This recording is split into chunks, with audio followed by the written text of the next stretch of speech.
Post Void is a roguelike arcade shooter from YCJY Games, which combines two of my favorite things: super fast-paced Twitch shooting and having full-blown seizures from the comfort of my own chair. So is it worth tripping on? I don't know. Let's find out. So let's get this out of the way first. Post Void is absolutely insane, and I'm not just talking about the visuals. From the moment you start the game, you're put directly into the tutorial and taught the basics. So you've got an idle for your health bar, but it's constantly draining and gets chunked whenever you get hit. And the only way to build it back up is by killing the turds that are hiding in every corner of the map. If you make it to the end of the level with any juice left, you get to pick an upgrade and move to the next one. You also have this super badass slide which boosts your speed like crazy, and it might be my favorite part of the entire game. It feels absolutely perfect, and if you're not constantly throwing slides into the combat, you're just playing it wrong. And that's pretty much everything, but it all just works so well. So the game consists of 11 stages, with each new stage increasing the number and type of enemies, while also making the layouts more and more chaotic, adding multiple levels which force you to blindly move into areas where you either have to react fast or die. With every new playthrough, you're put back to the first stage with only a semi-automatic pistol, which honestly is pretty damn good, and in my opinion probably the second best weapon out of the total of 4. All the weapons are hit scan, with headshots instantly killing just about every enemy throughout the entire game. Although it makes it so much more intense, is since you're constantly running out of health so fast, there's just so much pressure on you, and there's almost no time to stop and think about what your next move is. You just have to keep going. And I really think if you want to actually have a chance of beating this game, your only option is to get good and start popping heads. All I've got to say, no matter how good you already are, there's a bit of a learning curve with Post Void, as you use some sort of mouse acceleration, which you get used to pretty quick when aiming at something in front of you, but turning on someone out of your view, or God forbid someone behind you, most of the time leads to you spinning out of control. And since the textures in these levels look the same the whole way through, it's so easy to get turned around and lost, which is just a horrible way to lose your run. I didn't see any option to turn this off in the menu, but I'm hoping it's something that gets patched in. The next weapon's a shotgun, which feels really good, absolutely destroying anything that's near your crosshair.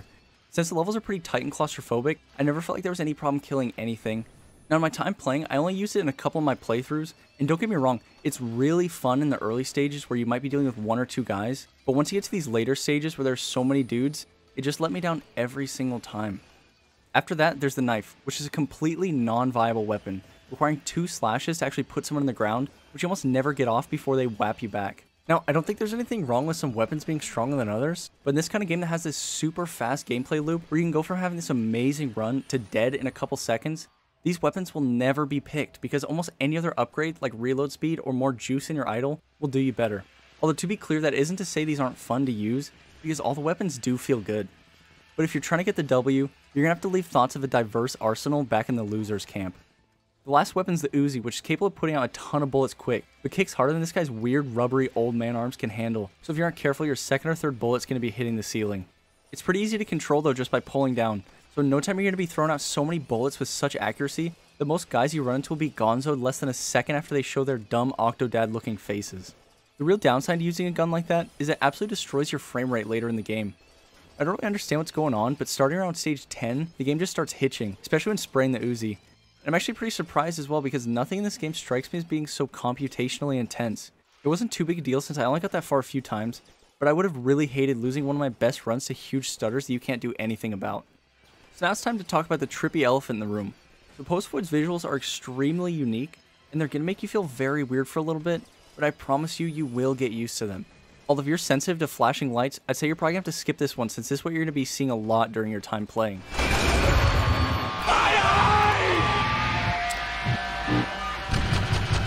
Beyond that, the post-processing effects put on top of this game make the colors look so incredibly vibrant, with every wall looking like it's glowing, and if you look a bit closer you can see the textures are constantly shifting and changing. What really sells this trippy vibe is that the whole level isn't flat and has these long sloping floors which move up and down, making the whole world look like it's breathing. It's a lot of really simple effects that come together to make something that looks so wild that I went out and bought it just from seeing a few seconds of gameplay. And to accompany all the frantic action going on the screen, there's a single track which plays during all of your playthroughs. And that might sound like it would get annoying, but I honestly hardly even notice because it fits the pace of the game so well. Maybe it'd start to grind on you after a long time playing, but I managed to finish this one in an hour after many attempts, so it never wore out its welcome. There are a few sounds that did make it into the game though, that I really wish didn't. Like this loud constant beep that this little butthole plays if he gets too close. Now call me old-fashioned, but my ears just don't do well with sustained, annoying, high-pitched noises. And the last thing I want to talk about with this game is its replayability. So like I said, it's short, although depending on how comfortable you are with Twitch shooters, your mileage is going to vary. But there are two different things that give this game a bit of extra life. The first being the leaderboard, on which you compete against friends or the entire world. Each playthrough at the very end you get a score, and obviously beating the game nets you the biggest boost. Last I checked, I was ranked 31 in the world, and it's been a couple of days at this point, but I think I can safely say without looking again that I've cemented my post-Void legacy, and it's going to take some mighty giants to topple this mighty giant. The other thing is I think this is an amazing speed game. I think it's going to find a second life being put into some speedrunner's rotation, and hell, if I hadn't given up on that part of my life forever, I might have been the one to pick up the torch.